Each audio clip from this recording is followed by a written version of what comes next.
Want to know how to create eye-catching YouTube thumbnails in Canva? I'm Mai, and on this channel I help you master Canva one simple step at a time. In this video, I'll share my process for creating YouTube thumbnails that stands out. Let's dive in. On Canva's homepage, you can click on the search bar and type in thumbnail. You can either start from scratch or search for some templates that are YouTube thumbnails templates.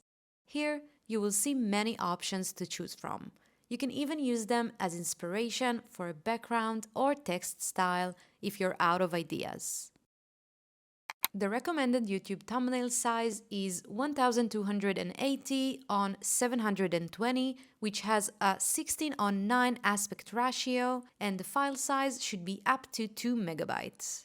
The YouTube thumbnail templates in Canva are already set to 1280 on 720, so you can use them confidently, knowing you're working with the correct dimensions. In today's tutorial, I'll start from scratch by creating a new design. Usually, I use the presentation resolution of 1920 on 1080, which has the same 16:9 aspect ratio. Later, when I download it, I'll make sure the file size is below 2 megabytes so YouTube will allow me to upload it. Alright, the first thing I'll do is add a background.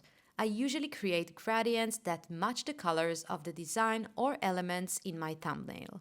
To be honest, most of the time I use Canva's logo colors, which are shades of purple and blue. I'll start by adding the first color, then switch to gradient, and add the second and third colors. Usually, the middle color is a slightly different shade of the first color, so it blends naturally. I'll change the gradient style to this one, and yes, it looks cute. Let's add a photo of me. I took some photos of myself reacting in different ways before designing this thumbnail. It's important to shoot in a room with plenty of light so the image is clear and sharp. The background of the image doesn't matter because we will delete it anyway. I'll click on Edit and use the BG Remover tool. This feature is available with the Pro version of Canva, but if you're using the free version, you can go to the Remove BG tool online to easily remove your image background for free. I'll resize the photo and position it in the right corner. Make sure not to place anything important in the lower right corner because that's where YouTube's timestamp appears. Next, I'll adjust the image settings to enhance its appearance and make it pop in the thumbnail. Just tweak the settings until you're happy with how it looks. There are no strict rules here, and you can always adjust it again later. Alright, the next step is to add an outline to my image. I'll click back, go to Shadows, and choose either the glow effect or the outline effect. Today, I'll go with the glow effect. I'll increase the size to around 30, reduce the blur to 0, and set the intensity, which is transparency, to 100. I'll change the outline color to white because it looks better here, and slightly adjust the size and position as needed. Just a quick note, you can also choose a different background instead of a gradient. For example, you can search for a specific vibe in Canva's photos, like Black Office. Pick one you like and set it as the background. If you go with an image, you can apply a blur effect to the whole image to make it more neutral, so the elements on top will stand out. In my case, the gradient works better, so I'll undo those changes. Next, I'll add a backlight behind me to make the image pop even more. I'll search for blue light, go to Graphics, and choose one of the options. I'll position it, make it a bit bigger, and move it behind me in the Layers section.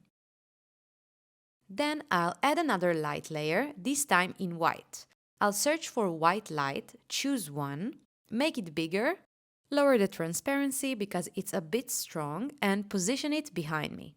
You can see how these backlights make the image stand out.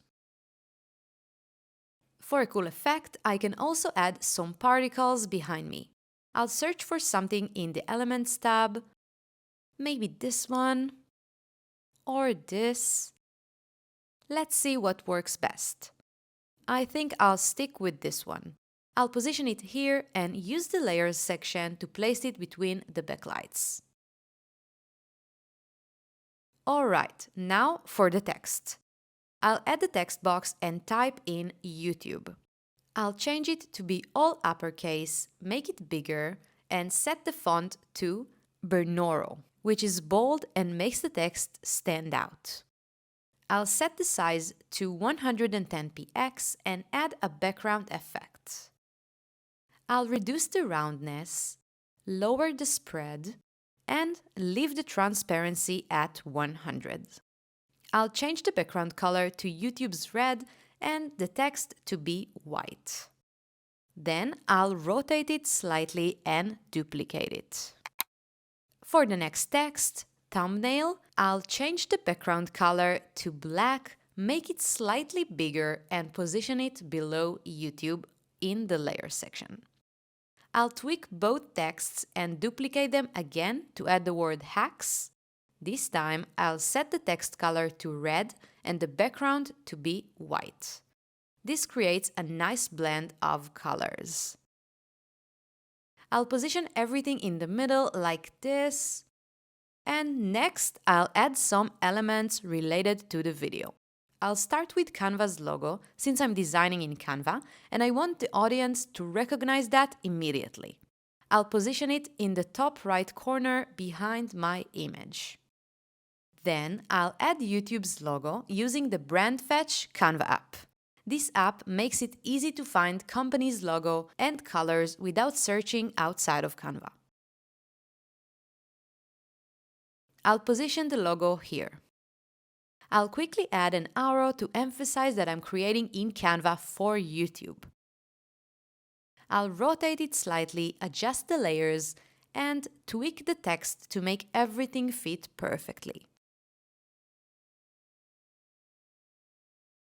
Another important element I want to add is the outcome of the audience that will design better thumbnails, which is higher CTR, click-through rate. I'll duplicate the text, reset the rotation to 0 and change it to be CTR. Since this is a secondary text, I'll make it smaller. Then I'll search for an up arrow to illustrate a CTR graph goes up. I'll adjust the color and position it to start from the word CTR. I'll tweak it slightly and duplicate it to add more volume. I'll position the duplicates beneath and change the color to white, making them pop even more. I also want to add a mouse click element to the CTR. I'll search for one in the Elements tab. If I find something I like but it's not quite right, I can click the 3 dots and choose See More like this and look for others that are similar to this one. Maybe this one. I can change the color here, so I'll search for another one.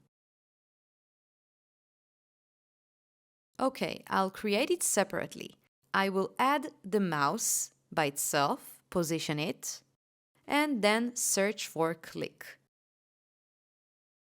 Yes, this works. I'll position it, change its color to red, and ensure it's layered properly. Alright, let's add some texture to the background. I'll search for Lines background and pick one to add a dramatic look.